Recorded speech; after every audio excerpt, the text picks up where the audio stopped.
perfect and an illusion, and to be imperfect is a reality. This episode is brought to you by Good evening, ladies and gentlemen, and welcome to another episode of Chat with Nick. And oh my gosh, I'm in the middle of Carson. I'm right at the heart of Carson. And guess what? I have Carson resident right next to me, Mr. NONIE Bellarmino. Hi, how are you doing? Welcome. Thank you for having me. So excited because I know you've been a resident of Carson for such a long time. And mind you, today is such a day full of Carson people. Everything is about Carson today. How did you start with iDance? Oh, okay. It all started when I became a Zumba instructor. Mm-hmm. Back in the days, that was like, what, 15, 16 years ago?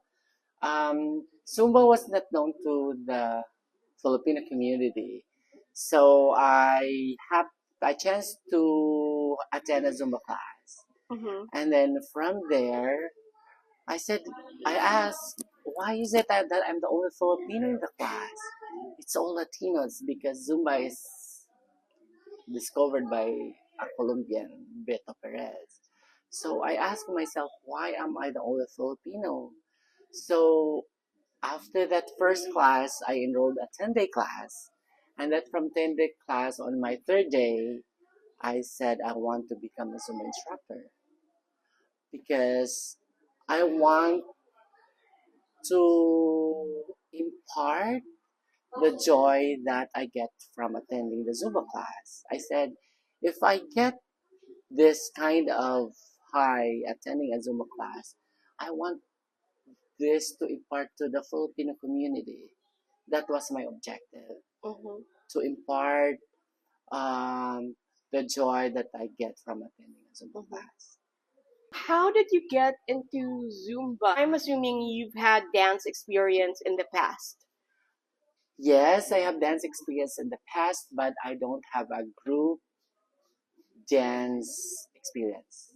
Mm-hmm. Like I know how to partner during social dancing, but a group fitness exercise, I don't have any knowledge at all.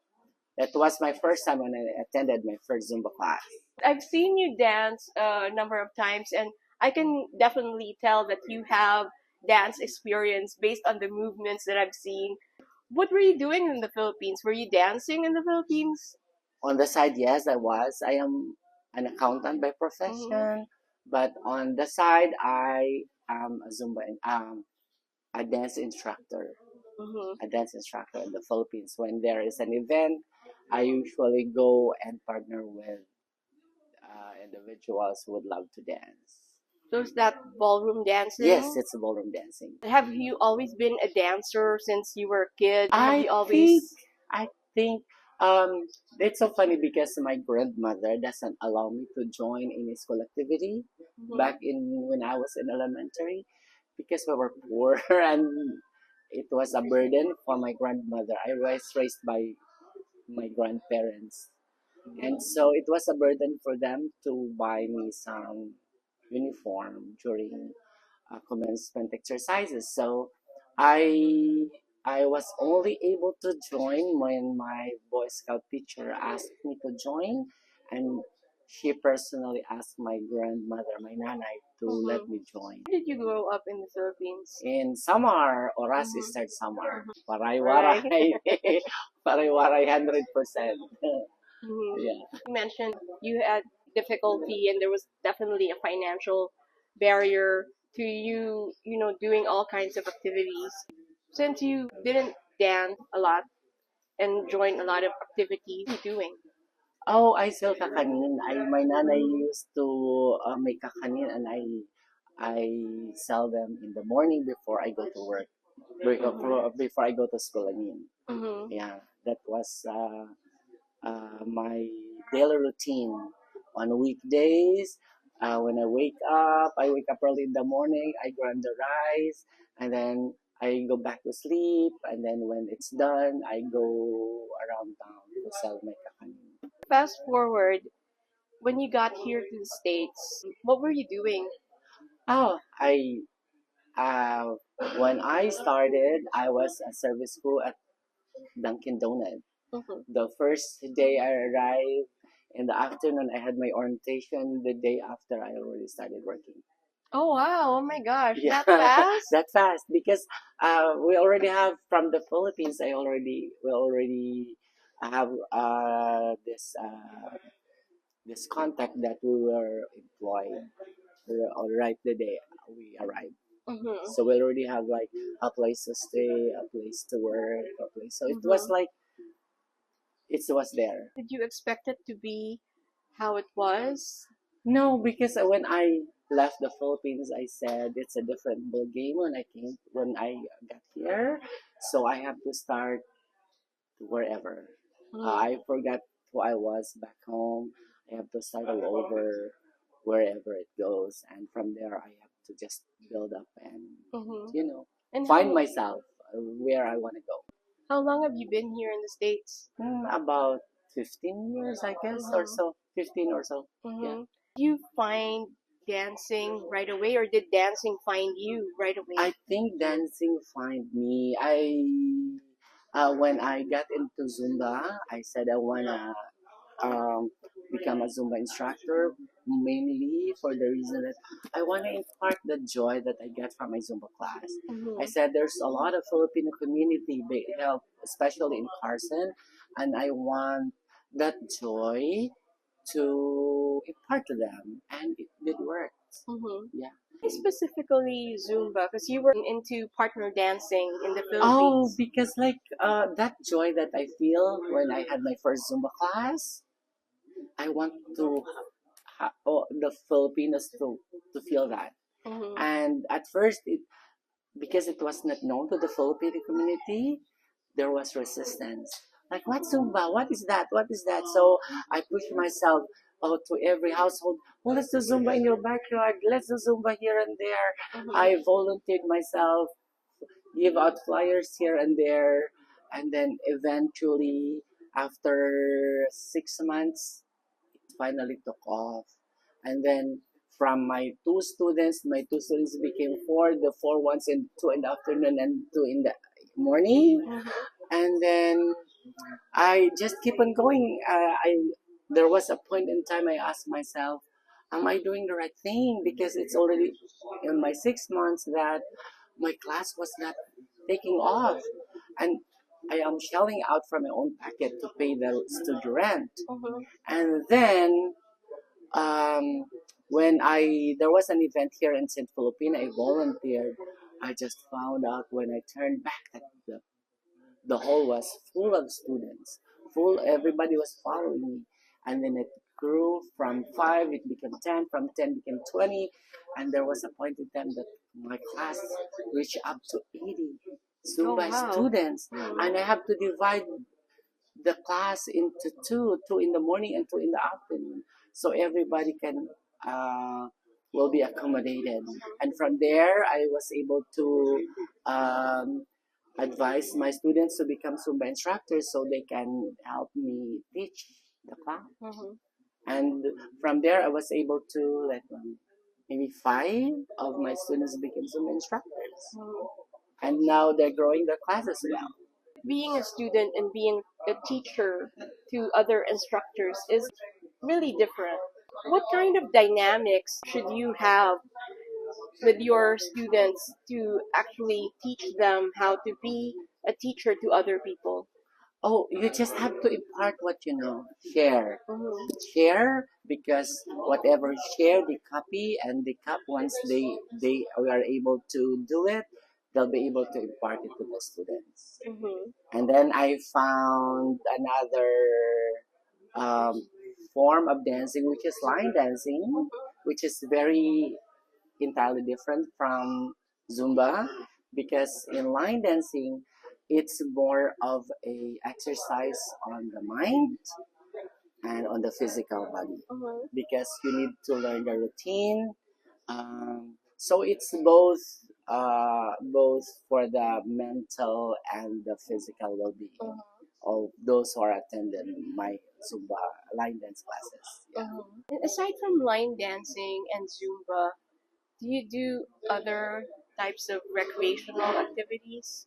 Yeah, I still do partnering from time to Mm-hmm. time if someone booked me to DI, but people recognize me now more on the Zumba and the line dancing because like on events that they don't have partners, they prefer to have like a group that they just follow and they don't have partners, they just follow and I just lead and then the next time I knew it, everybody's following me. You said earlier that you were an accountant in the Philippines and that was your profession, right? And being an accountant, we all know it's very methodical and it's very restrictive in a sense. And it's quite opposite from dancing because with dancing, you're free form, you can express yourself. And True.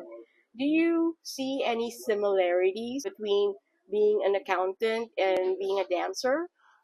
You just have to the similar. There's no similarities. It's very opposite because in accounting you need to be very precise as to the numbers, as to you should be balanced on both debit and credit. The only similarities is that it's the numbers that you count because you'll be dealing with numbers. But in line dancing, especially, your favorite number should be 1 to 8 because that's the count usually Mhm. that we do online dancing. We use for like 32 counts, 24 counts. So it's a set of 8 that Mhm. I usually use for easy remembering for Mhm. the followers to easily remember the routine. So I'll just tell them like it's 4 sets of 8 and once you remember it then that's it. Would you say that dancing is a form of escape for you, or was it your first love? Um, Maybe because when I was little, I wasn't given the chance to express myself, Mhm. and it's only when I was already in Manila that I started discovering my love for dancing.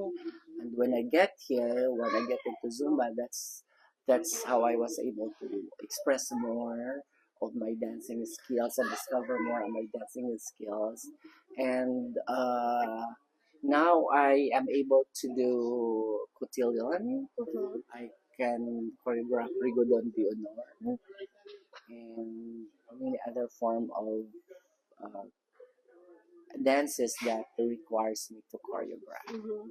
Going back to when you first got here in the States, like we all know as immigrants, we all have a set of challenges, right? And when you first came here, you said you had a job, things were kind of laid out for you. But did you have any kind of culture shock when you first moved here? Yes, definitely. Like when I first hold the cash register, like I was having a hard time counting the money because like dimes and nickels and quarters, it's like very new to me. So I was struggling, but after a day or two, it was like you just have to adapt to what you have here, what they have Mhm. here, and be able to, once you adapt, it's easy to adjust. Did you experience any kind of discrimination or any kind of challenge when it comes to dealing with people? The only one that I remember when I was in Orange County, I was working in a box company. Um, like the manager specifically told me that this is a redneck area. You should be macho, whatever. But I said, why should I change myself? This is me. So that was like some years ago. But then when one of the customers told him that you should be proud of your guy because he not only deliver the the kind of work, he don't only deliver the kind of work but he does, and he give an extra mile to serve what we need, and that's how he changed his outlook on it. Mm-hmm. And what kind of work was that? It's I was the store manager, Mm-hmm. and I was doing there. It's a box business, and I was handling the store. You've always been into the counting money and managing the store and making sure everything is okay, like an overseer, so to speak. right? Kinda. And it kind of flows into dancing because you're overseeing, you're choreographing everybody, you're looking at everyone's doing the same steps and following your instructions. Is that what you've always had within yourself? Um, Actually, when I got into Zumba, uh, what I learned is that it, Zumba doesn't have to be perfect. You just have to follow because it says perfect is an illusion, perfection is an illusion, and um, uh, to commit, no, perfect and an illusion, and to be imperfect is a reality. So you don't have to be perfect when you teach a Zumba. Or what you need to do is like just be sure that you are able to convey to your students that they're happy and they're enjoying the class. Because as I said, perfection is an illusion and perfection is a reality. We don't have to be perfect in order for us to get because you just have to, go with the flow and make everybody happy. That's what you should do. That's what we do in Zumba. Going back to how you are here in the States, how do you apply that mentality, that mindset of don't have to be perfect? Perfection is not a reality. Um, I just enjoy life on a day-to-day basis. Like, Mhm. as my mantra is, salamat sa magandang buhay. Because every day we should be thankful for our everyday existence, for the day we wake up, the time that the air we breathe, the flowers we see. We should be thankful for it because life's too short. We should just enjoy life on a day-to-day basis. Mhm. Be thankful for what we have. Who are the people you're thankful for? Oh my nanay at tatay, Your grandparents? yeah, because they raised me like their own. Have they passed And on? yeah, they yeah, and that's why I'm thankful. Because I did not live from them. I don't know. Mhm. What do you do currently? Oh, so aside from teaching Zumba and line dancing, I am a caregiver. Mm-hmm. Um, I am I work at night, and during the daytime I work in a day program. Mm-hmm. So I am a program coach in a day program. And you're still managing and overseeing a lot of things as a program coach, Yes, right? and I'm very much involved in the Filipino community and of the Filipino Independence Day Foundation. I was involved with the Filipino American Chamber of Commerce. I was involved with the Kalayaan. Um, what else? So many organizations that needs my services. Why do you think Filipinos, especially those Filipinos who came from the Philippines, immigrants like us, why do you think they should participate in Philippine Independence Day celebrations and chambers of commerce? It's because we, it's different when you mingle with or with Filipinos, uh, Filip, Filipinos. It's different because it will help you a lot, especially when you have a business. It will help you a lot. Um, Somehow, some way, it's nice um, to look back with our culture, especially Independence Day. Like we have artists coming from the Philippines, and if you miss back home, this is the time where uh, you can look back where we were Mm-hmm. and enjoy a day for the celebration. What do you miss most about the Philippines? Um, the family, Mm-hmm.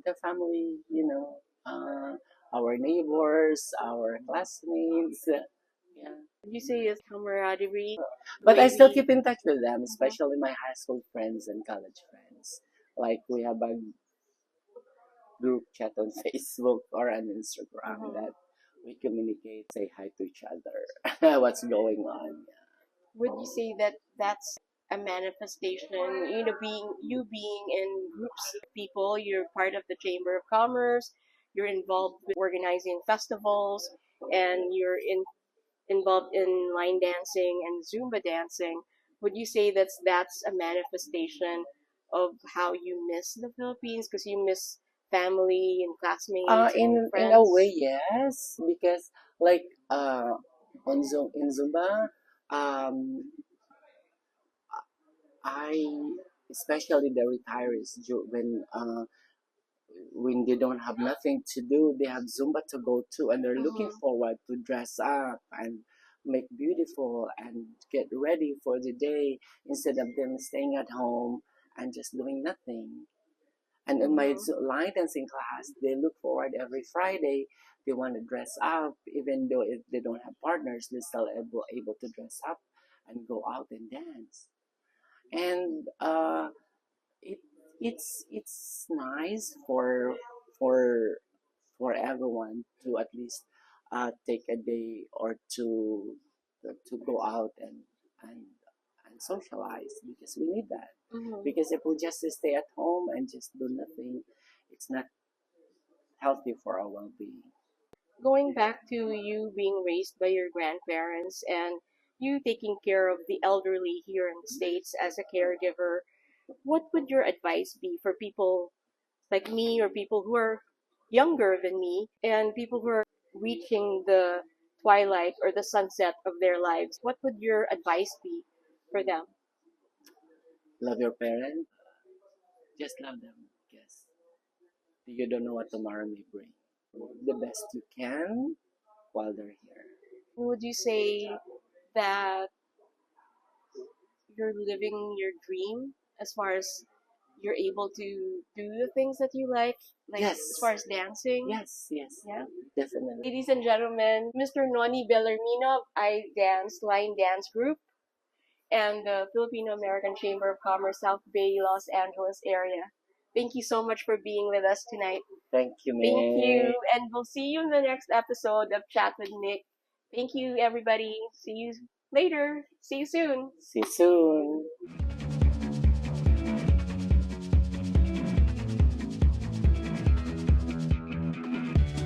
Time to shine, time to shine, shine bright, be the star you are, yeah. Time to shine, time to shine bright, be the star you are, yeah.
Don't miss out.